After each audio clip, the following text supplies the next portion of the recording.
Welcome to the Passion Podcast, Crowning Conversations. This is Carl Loyola again, and this is your ultimate podcast for all things pageant. Siyempre pa si TikTok Pageant Guru, Carl Loyola. And I'm your TikTok Pageant Guru, TikTok Pageant Guru, TikTok Pageant Guru, Carl Loyola.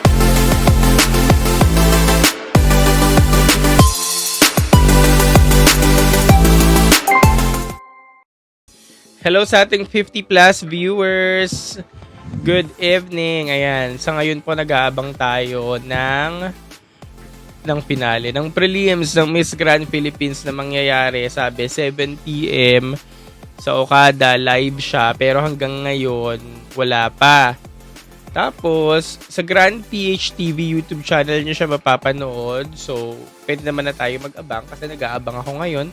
Refresh lang ako, pero wala pa din talaga. Charm Viet, nagla-live din sila. Alam niyo na, kilala niyo naman si Charm Viet, di ba?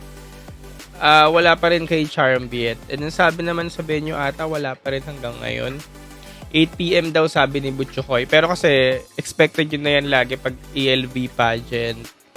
Kaya pag sabing 7 PM, hindi talaga siya nangyayari yung 7. Lagi siyang delayed. So, konting oras na lang din naman, baka nga alas 8, magla-live na rin sila. So, ilang minuto na lang yan. So, habang nag-aantay tayo, again, magandang gabi, happy Sunday night sa lahat ng mga viewers. So, basa muna tayo ng mga comments nyo. Sabi ni Rebellious Shoes, sana Anita na ang MGI. Yan, abangan natin yan kasi kahit sabihin natin na nandyan si Emma, malakas si Emma, pero nandito nga rin si Anita na pwedeng sumungkit ng corona at kung sakali nga sa kanya ibigay, siyang natitipuhan ng organization, baka talaga ibigay sa kanya. Aside kay Anita, nandyan din si Michelle Arceo na pwedeng baka sa huling pagkakataon ibigay na sa kanya.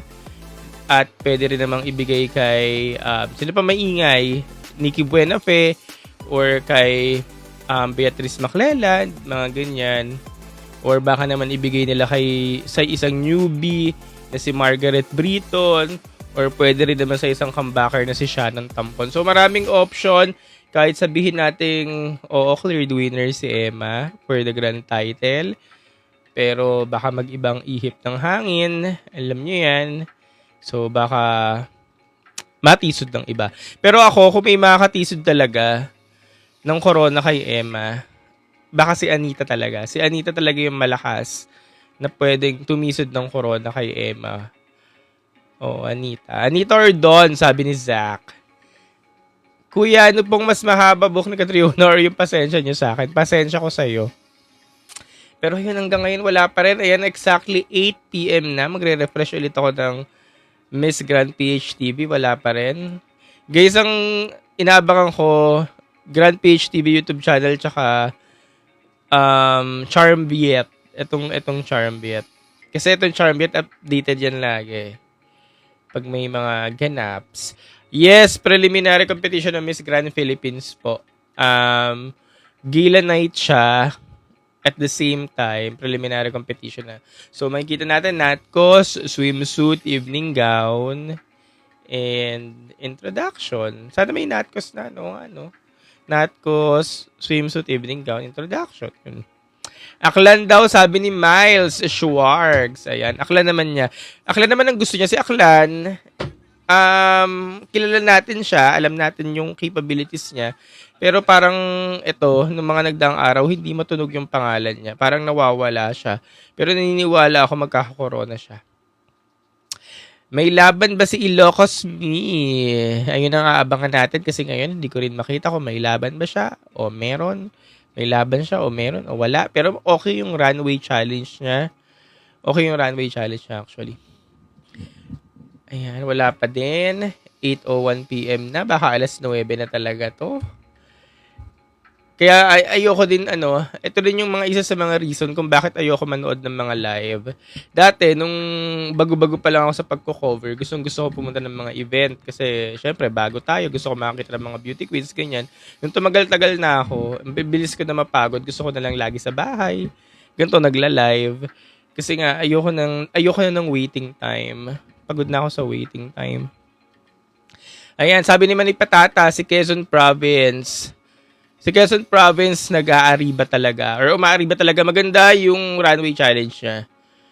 Talagang grand kung grand. Hindi ko lang din siya napansin. Nung nanonood tayo ng live noon, nung runway challenge, hindi ko siya tinititigan talaga si Quezon Province. Nagsa-cellphone ako habang pinapanood ko siya kasi hindi ko siya kilala. Pero nung na-replay ko siya, sabi ko, okay din to si Quezon Province Okay din yung lakad-lakad niya, yung aura-aura niya. Pulidong-pulido, ganyan. Kaya, kaso mahirap kasi, ang dami kasi pwedeng pataubin eh. Kaya, hindi natin alam.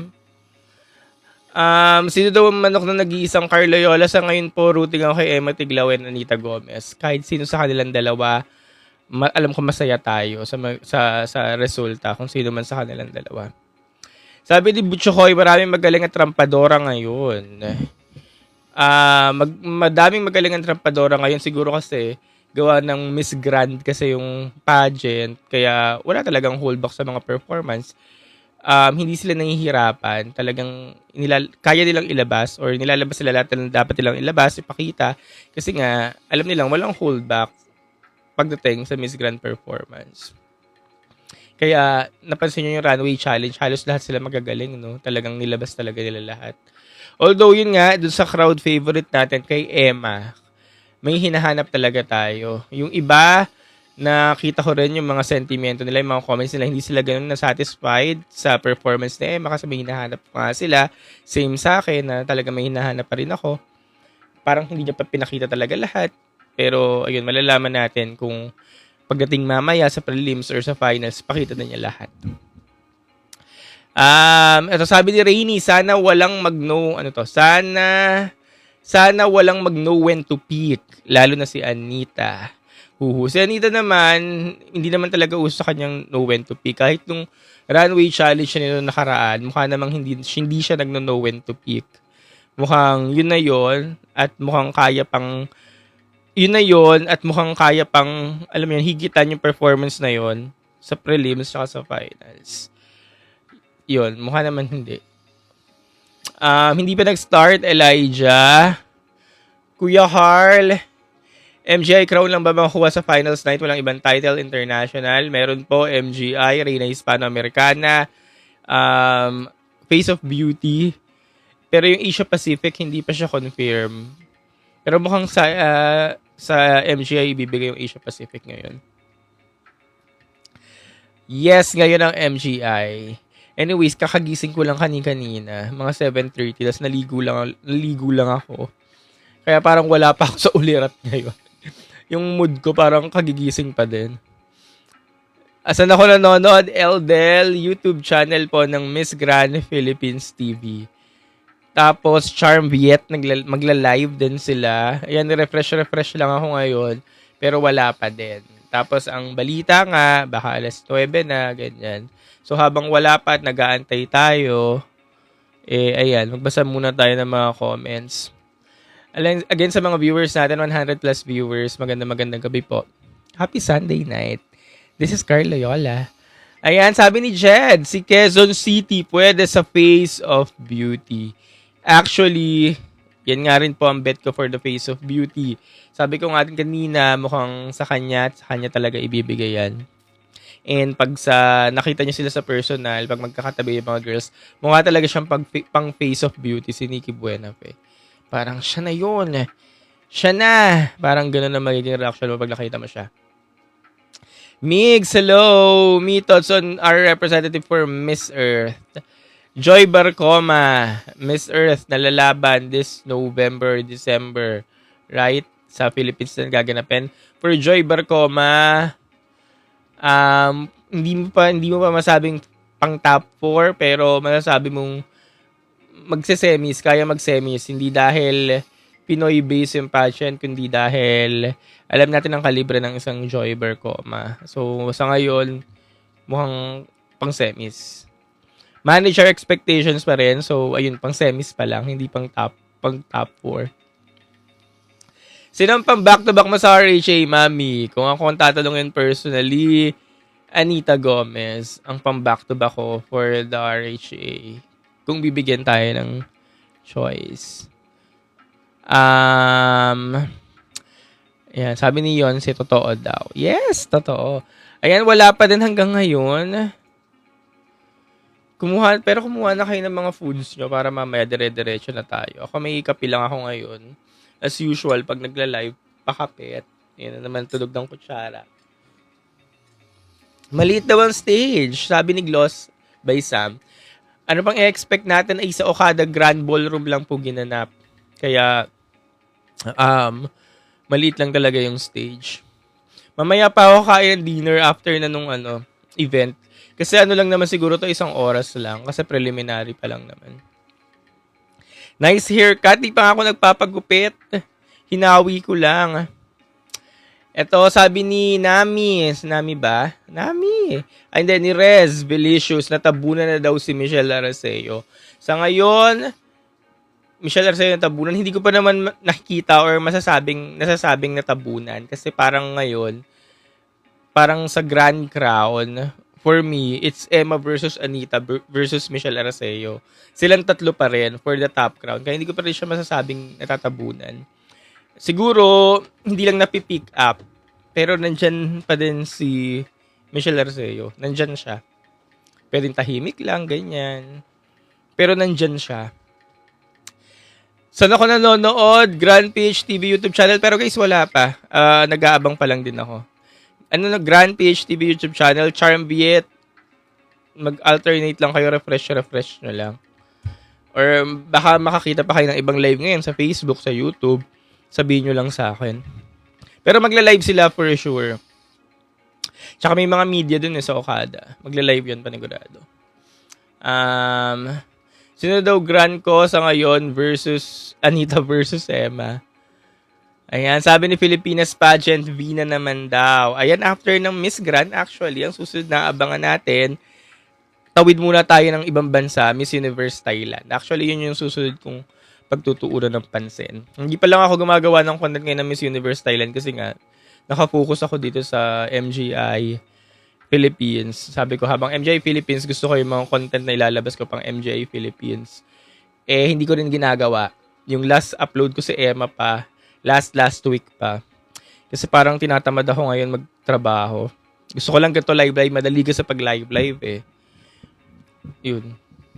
Kasi pag in-upload ko dun sa kabilang platform sa YouTube, mas madali kaysa pag gumagawa ng content. Kaya hindi ko na magawa yung mga assignment ko. Pero siguro after nito, magko-content na ulit ako. Tapos, yun na nga, Miss Universe Thailand, Vina Pravinar. Pero mukhang may mga tinik kay Vina. Pero mukhang si Vina na rin naman yan. Davao Mami, bagay daw siya sa RHA. Sabi ni Rainy.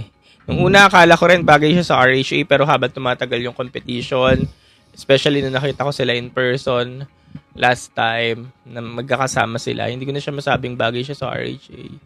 And yun nga, ngayon yung roster, parang ang daming pwedeng ipasok sa RHA.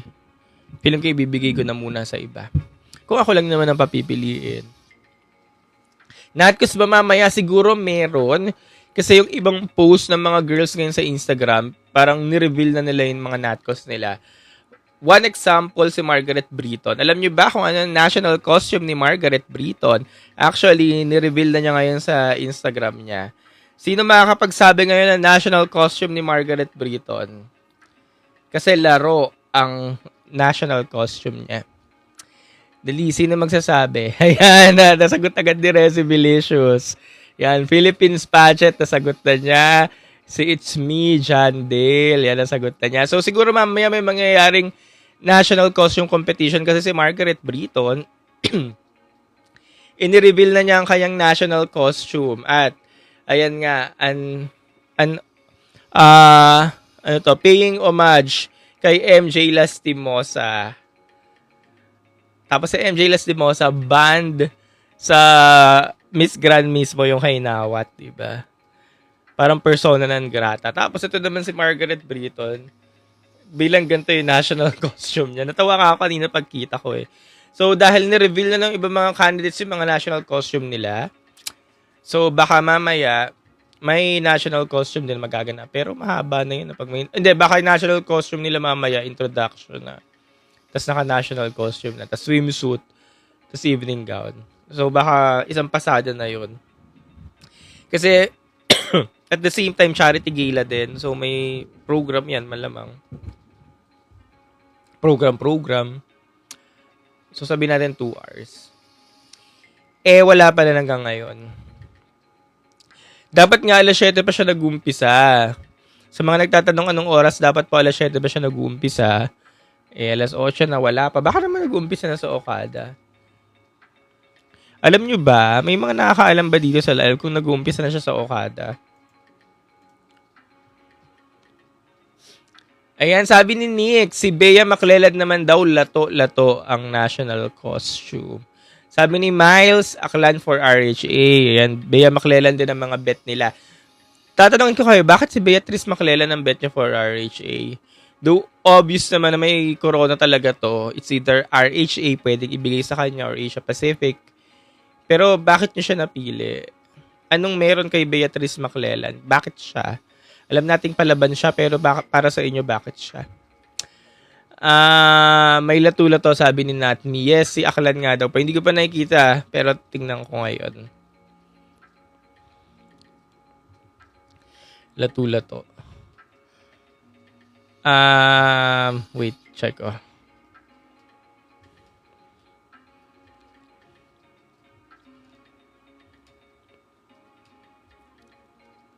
Okay, nakita ko na ni-reveal na nga niya. Maclelland. Lato-lato extravaganza. Ay, Stephen Alvarado. Gary Stephen Alvarado. Ano kaya theme ng national costume nila? Ba't may mga ganito? Sneak peek na national costume ni Anita. Check ko ngayon sa Instagram. Anita Gomez. Wali pa. Gusto niya mag-surprise. Pinoy pop culture ang theme, sabi ni Saibon. Okay, Glossed Pinoy pop culture daw. Yung kay Emma wala pa ata, wala rin ako makita. Pero guys, ngayon nanonood ako ng Grand PH TV. Nanonood ako ng Grand Philippines Preliminary sa YouTube. Grand PH TV po. Pero wala pa din hanggang ngayon. Charm Viet, nagla-live din sila pero wala pa rin hanggang ngayon. Yes, budget na tackle na natin yung kay Aklan. Lato-lato nga daw. Pero tingnan natin yung iba. Tsaka tingnan natin pag nagalaw na. Kasi itong mga national costume na to, nag-iiba yung tingin natin dito pag gumagalaw na sila versus pag nasa picture. Ganyan. David, yung kay Bicol, yes. Nakita na natin yung kay Bicol. Kay Bicol. Pero so far din ako naaliw. Yung nakita ko siya. Kasi nga, alam natin yung backstory. Yes, hindi pa nag-start. Alas 9 pa siguro to. Feeling ko dapat kumain muna ako. No? Balik ako mamaya no, pag mismo nag-start na. No, live ulit tayo.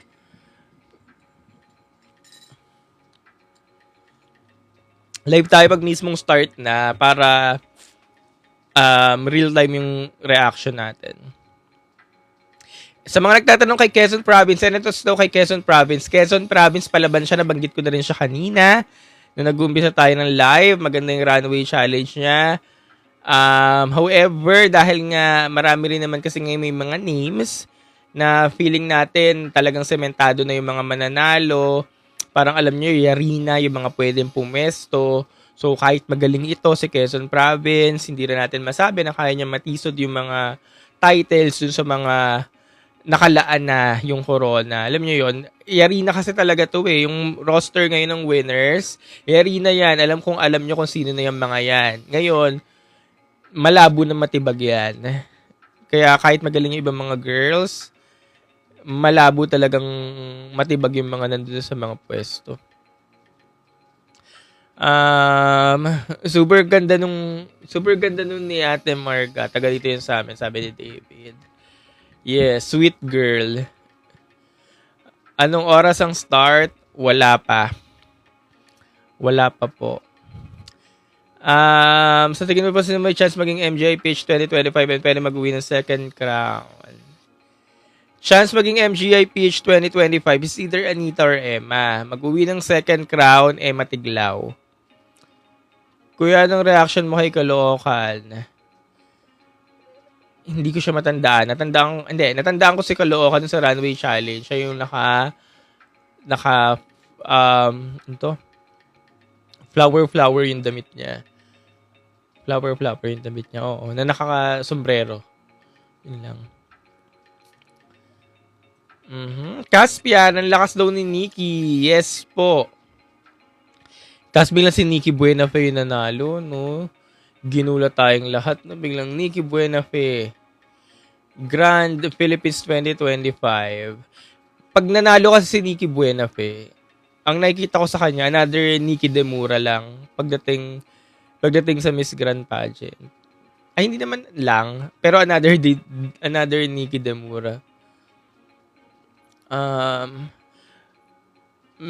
daw ninawat kay Emma dahil mukhang Taiwanese. Sino ba nagsabi ng salamander? Nababasa ko nga rin yan eh. May mga nagsasabi daw na ganyan. Mukha daw Taiwanese, kineso. So, sino nga gusto ninawat? Though alam natin na parang obviously or vocal naman tayo na ang gusto nga ninawat, Morena, na pag Pilipina ka, mukha ka daw Pinay, ganyan. Yun yung hindi natin alam sa case ni Emma. If ever si Emma na yung nasa international pageant. Kasi nga, Tisay. Hindi natin alam kung paano mag-work ang Tisay pagdating sa international pageant. Pero kahit naman ako, alam ko rin naman yun na gusto ninawat na Morena. Kasi ulit-ulit sinasabi ninawat niya sa mga interviews eh. Gusto niya, kunyari Indonesian, mukhang Indonesia talaga, ganyan.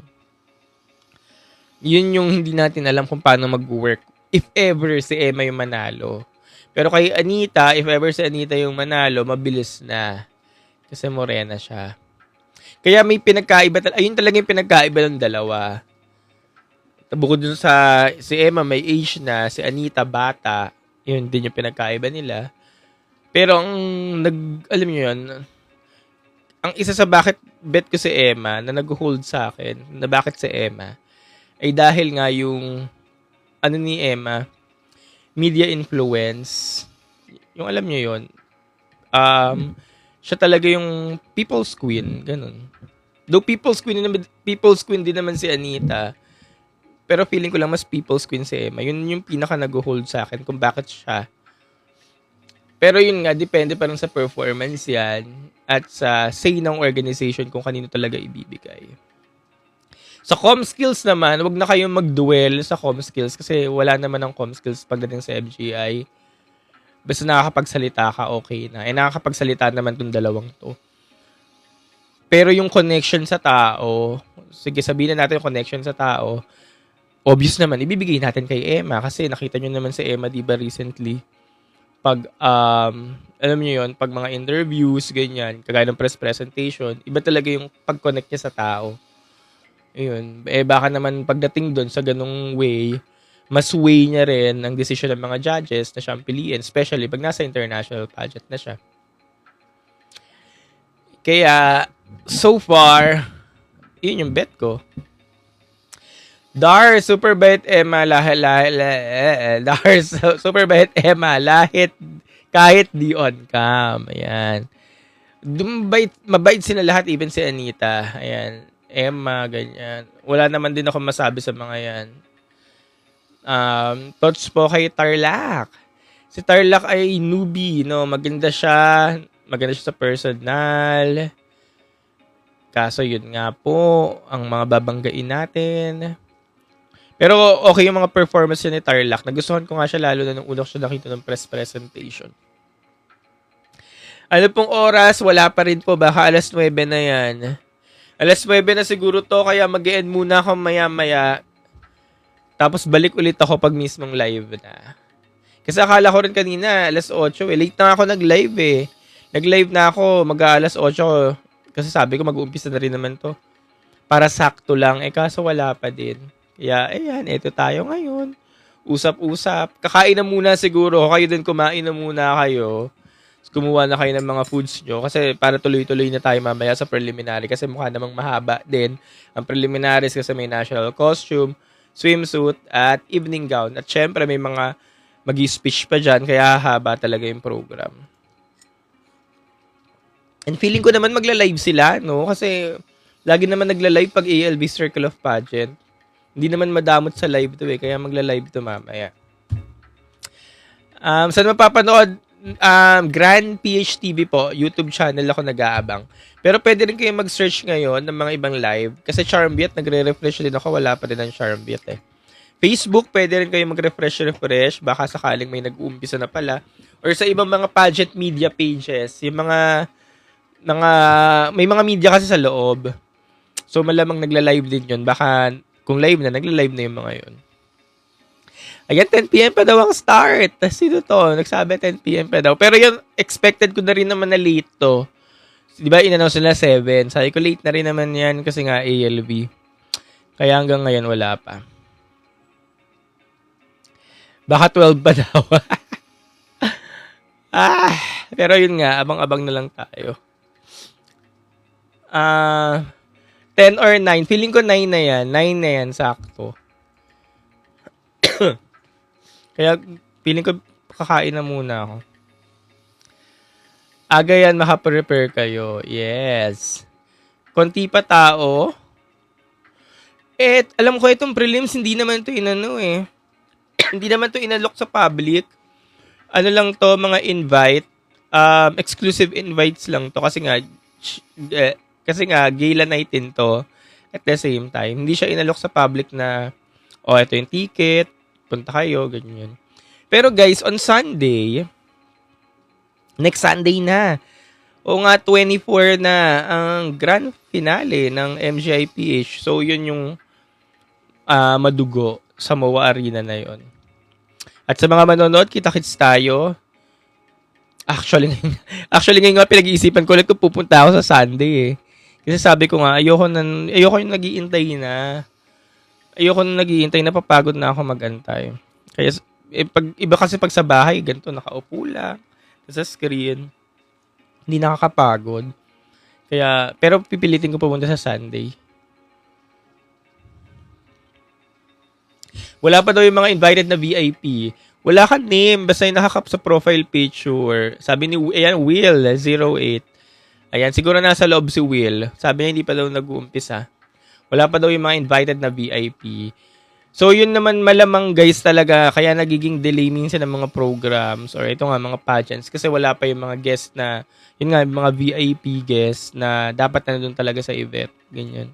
Kaya nade-delay siya. Kasi for sure, yari na yan Okay na yung mga candidates, yung prod, pero wala yung mga guests, ganyan. Pa-importante yung mga VIP, sabi ni Will. Kaya nga VIP Will, di ba? Very important. Ayan, yan. Kaya ba today, sabi ni Shabilin? Kaya pa naman. Pero yung 9 na yan, baka 9 na. Pag-usapan naman natin ang Miss Cosmo. Ang tama-tama, sabi ni JL.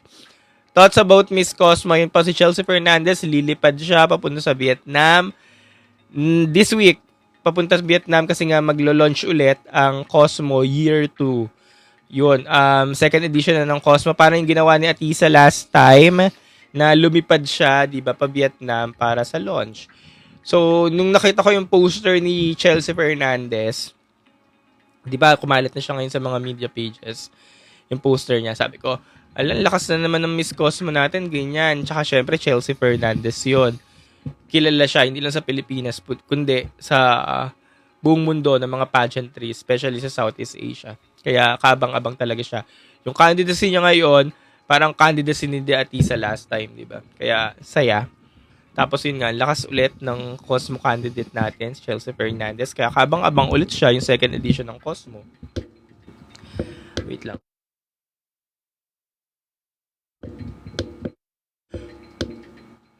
So, ayun, kabang-abang ulit siya. And kahit sabihin natin ayaw na natin abangan yung Cosmo, na hate natin yung pageant, syempre hindi naman natin pwedeng pabayaan si Chelsea. Kaya pag may mga paboto-boto pa rin talaga, edi wala. Kailangan pa rin natin gawin. Kasi nakakaawa naman si Chelsea Fernandez. Mabait na bata pa naman to. Kaya hindi natin siya pwedeng babayaan. So kahit ayaw natin ng pageant, go lang tayo ng go pag may mga botohan ulit, ganyan.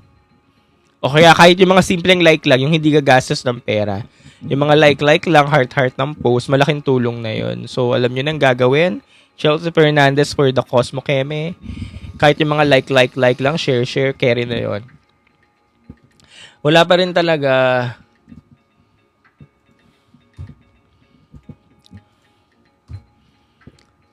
Chelsea Fernandez daw is underrated, sabi ni Ellie. Yes. Oo, underrated talaga siya. Naalala nyo yung nag-umpisa siya sa MUPH. Hindi naman ganoon kalaki yung support sa kanya eh. Parang okay, nandyan si Chelsea, pero hindi hindi siya ganoon niro-root for the title. Hanggang yun na nga yung nag-umpisa na yung competition, yung mga activities nila, preliminaries, yan, hanggang sa finals. Biglang, alam mo yun, trending lahat ng performance ni Chelsea, no? Hindi mo talaga siya may elbow. Walang rematch kay Chelsea kasi si Chelsea pa rin talaga yung mamamayagpag. Siguro nga kung wala si Atisa, baka si Chelsea nanalo eh. Chelsea Fernandez. Pero, ayun nga, sabi nga ni kanina, underrated. Pero kahit ganun yung mga nagiging performance siya, underrated pa rin talaga siya, ano. Kaya, yun. Sana supportahan pa rin natin siya pagdating ng Cosmo. Kailan ng Cosmo yung finals? Baka December pa. Pero itong week na to, launching na ulit ng pageant.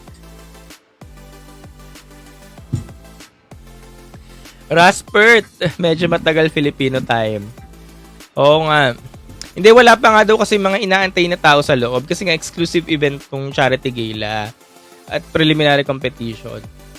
So siguro, yung mga VIPs nga, sabi nga rin kanina ni Will, baka wala pa nga dun sa loob.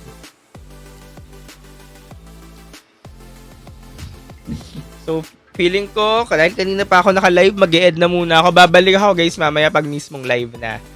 Pag nagpapakilala na ha. So, kita-kits ulit tayo mamaya pag pakilanlanan na. Pag pakilanlanan, kasi wala pa eh. Kita-kits tayo mamaya ha.